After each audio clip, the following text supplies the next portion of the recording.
What's up guys, I am Superluke and welcome to my first top 10 list. Anime top 10 list, that is. There's a lot of shows that I like, and then compiling all of them down into just 10, and this is just not a specific category, this is just my top 10 personally ever.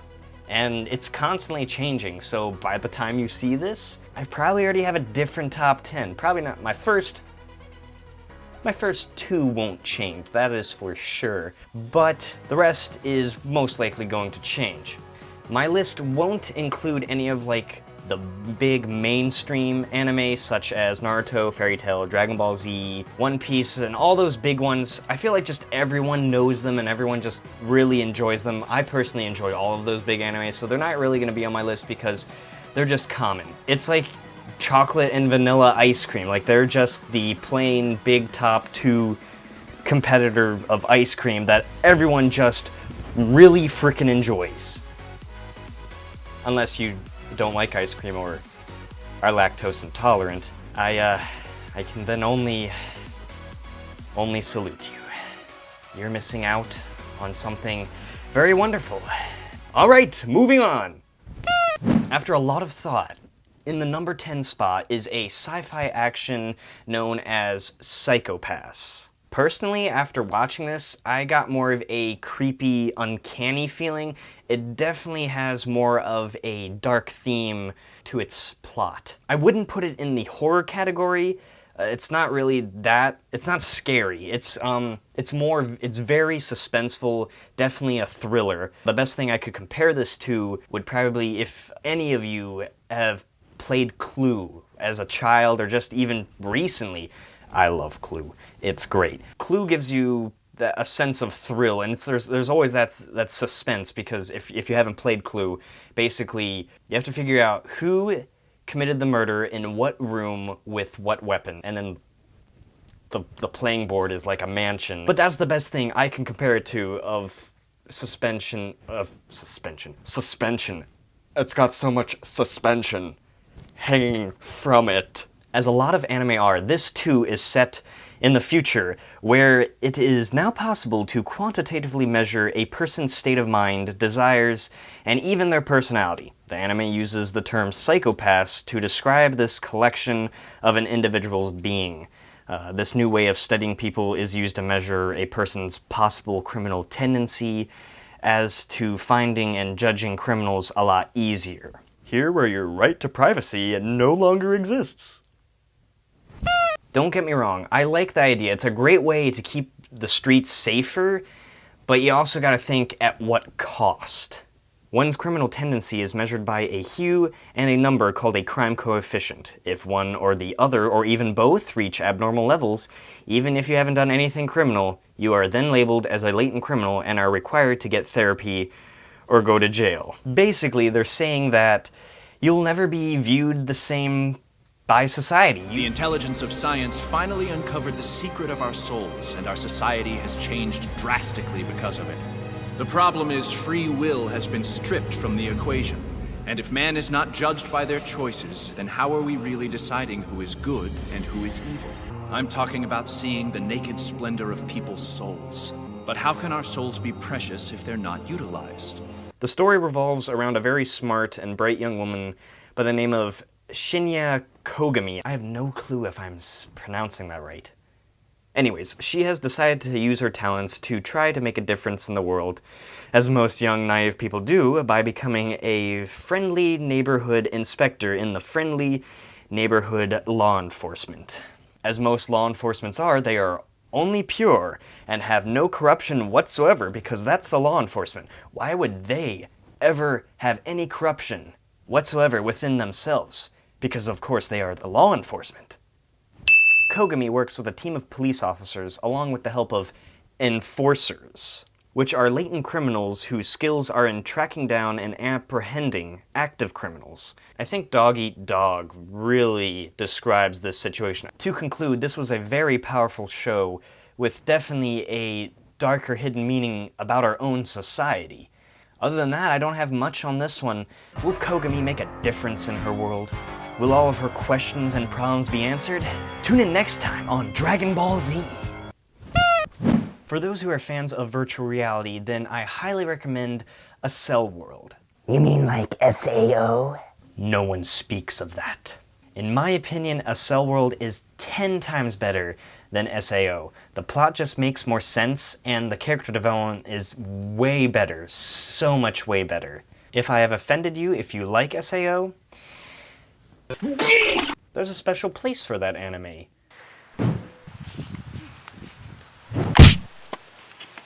Have I offended you again? Honestly, I'm really sorry, but I'm not. In all seriousness, I just did not really enjoy it. I didn't think it was good. I don't mean to hate on SAO, but even though I'm not a big fan of it, A Cell World actually takes place in the same universe as Sword Art, just after it actually. Really far into the future after SAO. You know what they say, second is the best. Our main character by the name of is a fat, short boy who is probably labeled as the lamest kid with the lowest social status in his school. Ashamed of himself, he finds his only refuge in virtual games. Of course, who wouldn't? This is where he can be who he wants to be. And no worries, if you die, you don't die in the real world. Makes much more sense. This loser of a guy then gets his whole world turned upside down when he stumbles onto a game that isn't your ordinary virtual game. What makes him even more skeptical of this game is when the most popular girl at his school, by the name of approaches him and introduces him to the game needing his assistance. The virtual reality is known as A Cell World, a fighting type game, and is run by a sketchy program called Brain Burst. I feel like that would put up red flags. Brain Burst. Something, I don't know. Sounds like something could happen with that kind of name. However, there is a catch. What? Users that have this program must not be connected to the internet unless they are in safe zones, such as the school. Don't quote me on this, because the show is pretty hazy for me at this point, but I think the school is the only safe zone to play this game. I think. If they are not in a safe zone and are connected to the internet, any random player can challenge them to a fight, and the loser does not just die in the game. I also forgot to mention that this is set in the year 2046. Quite a big gap compared to Sword Art, I'm pretty sure, but that's from where we are right now, 2017. It's pretty far away. And one does not wear headgear to enter this virtual realm anymore. Rather, a device is now embedded in everyone's head that allows you to connect to the internet and interact with others just like we would with a computer or smartphone. What? Instead of curing cancer, let's just put the internet right in our brains. That's a great idea. I feel it now. Overall, it's a great anime. Definitely worth the watch, even though the main character is quite unconventional. But that's what makes a story good. Now for my number 8, I chose Breakblade, and if you have not seen or heard of this one, you might want to hold on to your socks, because they might end up in the fish tank. I don't have a fish tank. I want to say this also takes place in the future where most, if not all of our non-renewable resources have been completely used up. Why? Because they're mechs. Lots of them. In this show, they are called golems. However, these golems are not controlled via controls. However, these giant robots are controlled by the user's mind. Wait, what? I know, I thought the same thing, but it's actually very limited. No Jedi magic whatsoever. Apparently we have used up all our resources except quartz, and apparently we have used it so much that we can influence teeny tiny amounts with our minds. I have no clue what kind of brain damage this is causing, but I'm pretty sure if it alters your DNA, well, that's some good old radiation for you. It's so common that people practically use quartz for any purpose they can think of. It's actually uncommon for someone not to be able to manipulate rocks with their mind. These unfortunate people are called unsorcerer. Our main character, Rygardt Arrow, is one of these unfortunate souls. I was able to say that name. The king of Krishna asks for help from Rygardt, being a very old friend. A war is taking place between this kingdom and the nation of Athens. Rygardt is hesitant to help, for he does not know what to offer since he can't rock bend. And he cannot pilot a golem either. And he isn't the smartest guy, but his heart is always in the right place, for he doesn't really condone violence. However, the king has other ideas for Rygart, as he presents to him an ancient golem that was buried in the earth, a golem that possibly has the strength to fight against the golems of the invading army of Athens. However, no one can get this golem to work, so the king thought this unordinary machine needs an unordinary pilot. He wasn't wrong. Rygart steps in with his black golem that defies all physical boundaries that all other golems can't. Rygart soon learns that not everything can be done peacefully, especially when it comes to war, and wanting to protect those dear to him. The war becomes even more personal when Rygart learns the name of an enemy soldier who was a big influence in his life. Even if you're not into mech anime, I still do highly recommend this one because the animation and story are pretty top-notch. And it's only 6 episodes. Now you're probably thinking, how can you tell a story within 6 episodes? Well, they're not normal episodes. They're each about almost an hour. They're like 45 to 50 minutes each. The first episode's the longest one. I think that goes over an hour. I don't remember. 7th place, I chose Magi. For those magic and fantasy lovers, Magi is definitely worth watching. It sounds like it, but it's not a magical girl show. It's actually more of a magical boy show. It's like about pirates. It's about back in like 80th century. This is just a complete different universe, of course, because, you know, magic, there's dungeons, adventure, exploration. A young boy named Aladdin sets out on a journey with only a magical flute as his companion that contains a genie-like being.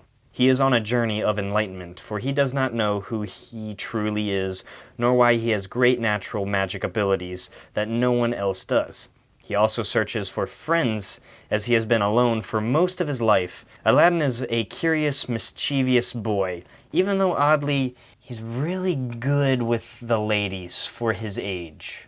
He's like 12 or 13, maybe 14, maybe even younger. I don't know, he's a really young kid, and yet that gets a little weird. Maybe it's just because a kid and that people like kids. Eventually his fate intertwines with a young man by the name of Alibaba. And Alibaba seeks to become the greatest of all kings, who rules with a heart that is for the people. He plans to accomplish this by conquering one of the many dangerous and deadly dungeons that randomly spawn around the world. The story goes that once you defeat a dungeon's god, or so-called djinn in the anime, you receive a magical item that contains some of the djinn's spirit and power. You are also bestowed upon by riches and gold that you can only dream of. At first, Aladdin is only an annoying kid to Alibaba, but eventually, even to Aladdin's surprise, they learn that Aladdin is one of the few Magi that exist. Magis are chooser of kings that follow the righteous path and to protect the world from those who want to destroy fate. I don't know what that really means by destroy fate, because I'm not really one that believes in fate. I believe that you choose your path. No one else can tell you that. But then again, they also say fate is just that, like you making those choices up to that point where you want to be. Apparently that's fate. I don't know, I still don't believe in that. Their adventure then only true begins as Aladdin promises to help out his new friend, reach his goal, and avoid all those who want to destroy or capture Aladdin and use his power for their own devious plans. The show's probably 10 times better than I'm explaining it right now. This one's really hard to explain for me, just because all I can say, it's freaking awesome. There's magic, there's pirates, it's great. I enjoyed the show so much that I even bought the manga just so I can get the whole story, or said true story, because usually anime versions aren't as detailed and leave out bits and pieces of the actual story. Coming in at number 6, I would have to definitely say Assassination Classroom. The only words I can think of right now to really describe it is amazingly hilarious. Like, that describes it pretty good from my standpoint. If there was a right way to teach a class, this is how I want it to be taught. Like, this show is how I would want to learn. Like, oh gosh. Confused? Well, it's probably because you haven't seen it. So, you're in for a treat. What was I talking about? This anime revolves around a class that consists of more or less problem children or misfits that have a hard time fitting in with other normal and more successful students. The class, known as Class 3E, is the lowest of all the classes and regarded as such. Comparing it to a kingdom, this class would be the peasants or slums of the hierarchy. However, that's not what really makes the class different. This class of losers are trusted with the fate of the world as they try to assassinate their teacher, who plans on destroying the Earth. Calm your cows, everyone. There is an explanation. Their teacher is not your typical human, as he has 8 appendages with superhuman speed and strength. They must kill him before he goes through with his threat. What makes it even worse for the students is that he's probably the best teacher they have ever had. Why would a silly alien octopus teach a class and then want to destroy the Earth? Better, why would young teens be burdened with such a crucial task? I mean, this guy has the power to destroy planets. These are all good questions. Although it's very action and comedy packed, it does bring forth the feels, especially in the 2nd season. On top of that, the music's great, and being a modern anime, the animation is smooth as butter on a baby's biscuit. Attack on Titan takes my number 5th spot, being a action, drama, fantasy, superpower, and thriller show. I actually almost put this in the mainstream pile because most people have already seen it or at least heard of it. And if you haven't heard of it, well, you're probably living under a rock, because I don't understand how you haven't heard of Attack on Titan. Now, if it's the idea of giant, naked, genital-less monsters running around that's turning you off from it, you're wrong. Because that's not a problem, actually. It's really awesome and bloody and just amazing. Did I say it was amazing? Because it's amazing. Extreme.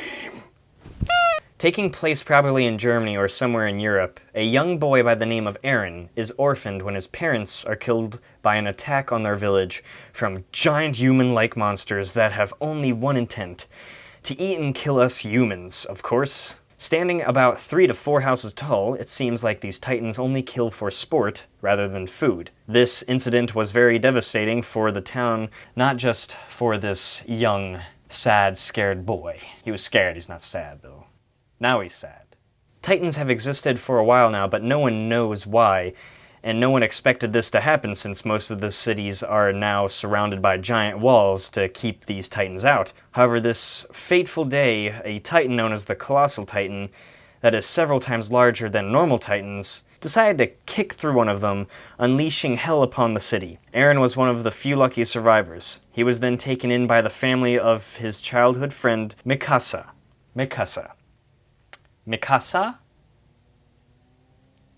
Nope, not getting it. Who has a quiet and withdrawn personality, except when it comes to Aaron. She becomes very protective of Aaron after he saves her and motivates her to fight back after the shock of witnessing her parents being killed right in front of her by slave traders. After all these traumatic events, Aaron dedicates his life to help eradicate Titans by joining the military. And even though Aaron wants to make a difference, his job is very dangerous, with death and horror around every corner. His world is turned even further upside down when he is on a mission that goes very wrong and gets swallowed by a Titan after trying to save a friend. However, all is not lost. Now, I do want to warn you guys, but this is a spoiler warning.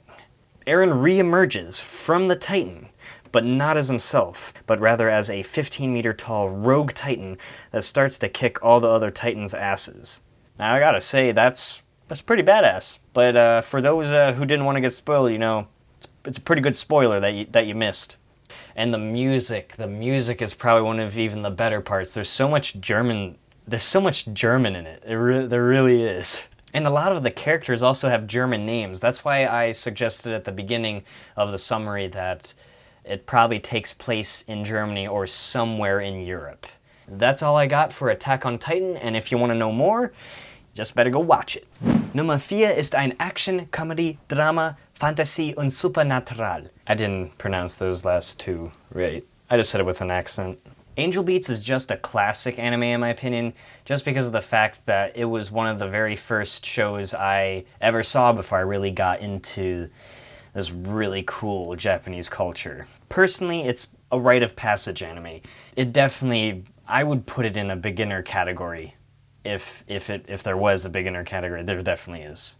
A young man by the name of Otanashi wakes up only to learn that he is dead and realizes that the only thing he remembers is his name. Oh my god. Only his name. He then encounters a girl named Yuri who explains that he is in the afterlife, stuck between life and death for those who have not had a fulfilling life. Why? Why does such a place exist? If you didn't have a fulfilling life, why would you want to be stuck in between both? Yuri then also explains that she leads an afterlife battlefront that fights against a girl named Tenchi, a socially awkward girl with silver long hair who is very angel-like. Otonashi, having a hard time believing any of this afterlife crap and thinking that Yuri is crazy, decides to approach Tenchi to see if she can make any sense to him. Error number 1005. 1,000 other errors that he made first before that one, but I don't have time to tell you all those. Let's just say Tenchi gave him a rude awakening. Not knowing who he really is nor what else he is supposed to do, he decides to join Yuri and her team to try to figure out the mystery of this said afterlife along with his memory loss. However, he cannot help but feel curious and drawn toward the mysterious silver-haired girl. He eventually makes it his goal to help out his new friends as much as possible, even without his memories, so that they can move on and not be stuck in between life and death forever. Just as all the other anime on my list, this has great story and character development. Although the beginning of the show can be slow for some. I think that's all I got for this one. I don't really want to say much more about Angel Beats just for the sake of spoilers, but you should just go check it out for yourself. Moving on. Nomadrai. Action. My Hero Academia is a current, fairly new and popular show right now, so I'm going to try to just keep that summary pretty short. Are you ready for a story like this? Set in a time where superpowers are actually becoming steadily more frequent in a world with 80% of humanity possessing different quirks, as the show calls these powers. One does not usually see the traits of a quirk until about the age of 5 or 6. This was just a rough guess I made based on some of the flashbacks that I saw in the anime. This show revolves around Izuku Midoriya, who is one of the unfortunate people to be born without a quirk.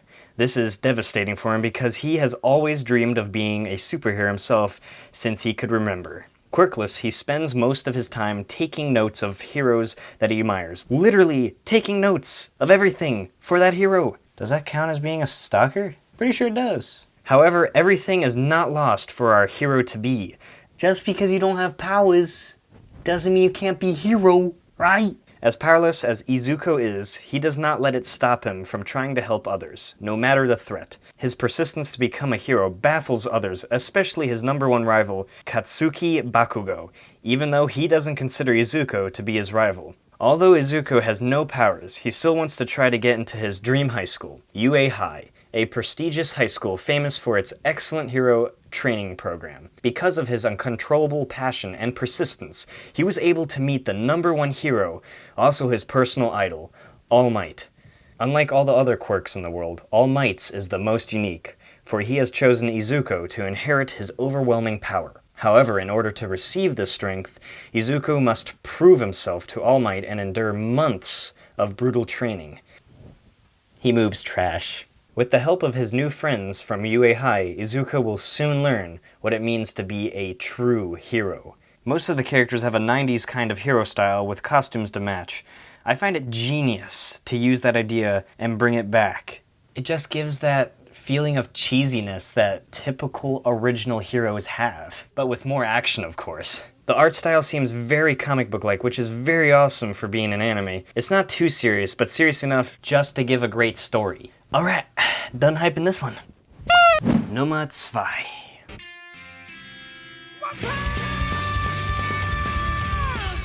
If you haven't heard of this epic anime that's still continuing to rise, then you must surely live in space. Like, seriously. I mean, they've made memes about it at this point. Memes for it? Memes, I say right. I'm going on the assumption that those watching this have seen One Punch Man, or at least know about it. Right? We good? A young man by the name of Saitama had a dream since he was a kid to become a superhero, just like the ones he used to read in manga.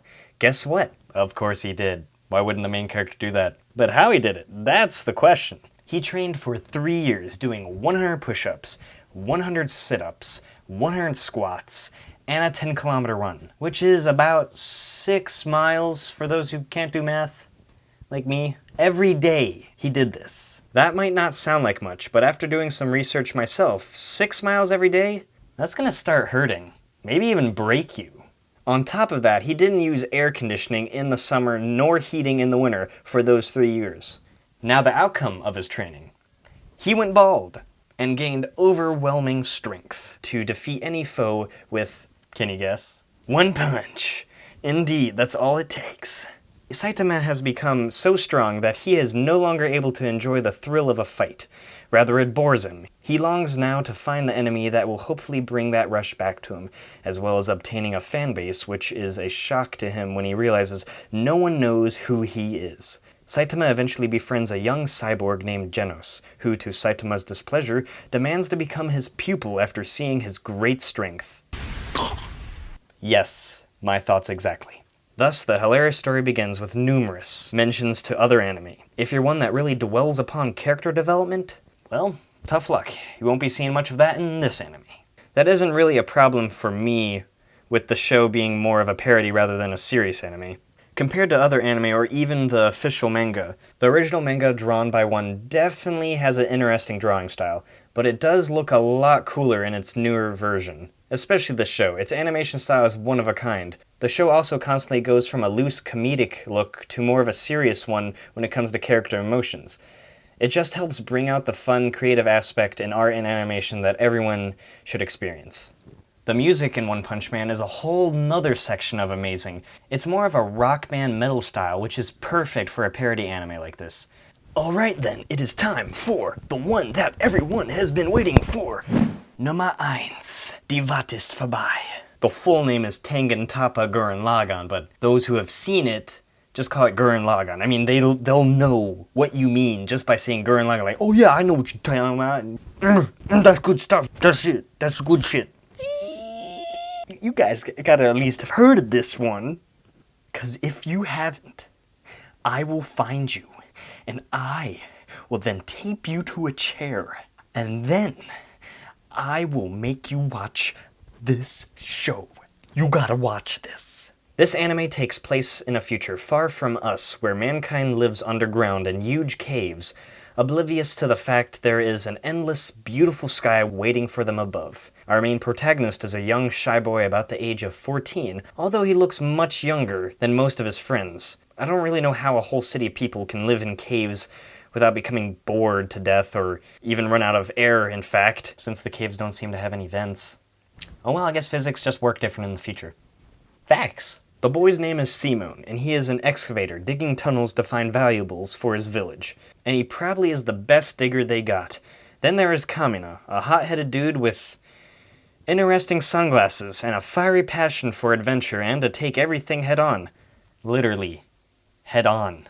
Kamina is slightly older than Simon and is basically Simon's one true friend, although they seem more like brothers, as Kamina says. Blood brother. Could just be like, a brosive thing, Although most see Simon as a weak boy, Kamina's belief and trust in him never wavers. Unlike most, if not all villagers, Kamina truly believes there is a world that exists above the cave and constantly gets himself and Simon into trouble trying to break through the ceiling.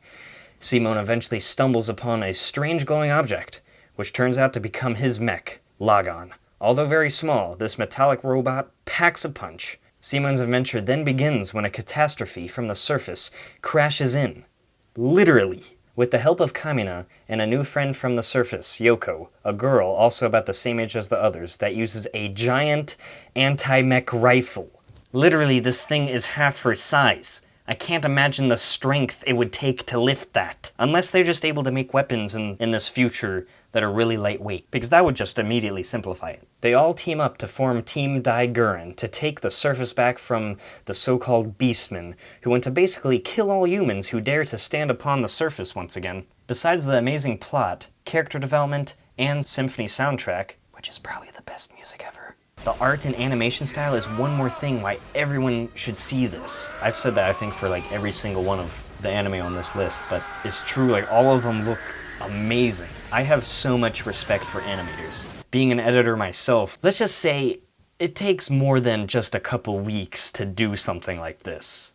Out of all the anime I have seen, this one is still, in my opinion, the most aesthetically pleasing. There is never an action scene that isn't filled with extreme shapes and colors that symbolically elaborate on the human spirit and the will to keep moving forward. Ultimately, it's up to the individual to interpret the underlying messages. But one cannot deny the constant and consistent idea that the human spirit cannot be suppressed. to fight for your friends and for what you want. Break your glass ceilings. They literally broke their ceiling. And not just once. Another example of never giving up and you choose your own path is literally blown up there right in your face with Kamina's favorite quote. Kick logic out and do the impossible! Remember that. That's the way Team Gurren rolls! And most of all, to believe in yourself, as Kamina makes very clear in most of the episodes. Humans have the potential to evolve and better themselves, but that only can happen if you are willing to change yourself, to show future generations the way, so we may continue to spin on. Well, I hope you enjoyed this video. Hit that like button, please subscribe, and as always, Stay cool.